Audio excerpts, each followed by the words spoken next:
Donne-moi ton doigt. Apprendre à faire un nœud marin ou encore à distinguer les animaux du bord de mer. Les petits et les grands ont fait le plein de connaissances lors de cette journée organisée pour la 5e fois par les amis du musée océanographique. Donc vous avez des activités plus pour les sensibilités artistiques, des petites choses manuelles, on a des activités un peu plus sportives, on a l'AS Monaco qui est dehors, on a le CESMM qui est ici, on a des activités sur la thématique du recyclage, tout est dans l'objectif de la préservation des océans. À l'heure où il y a urgence à agir, les bons gestes s'inculquent dès le plus jeune âge et la petite Eva semble avoir retenu la leçon. Quand quelqu'un met des choses dans la mer, les petits poissons, ils peuvent mourir. Il faut les jeter dans les poubelles. Et toi, tu jettes les papiers dans la mer? Non. Et si tu vois quelqu'un jeter un papier dans la mer, qu'est-ce que tu vas dire?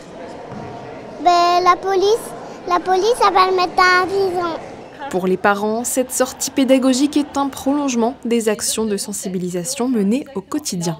À la maison, on leur a appris le tri, même la petite, donc il y a 4 ans, elle est habituée, on a 2 poubelles à la maison.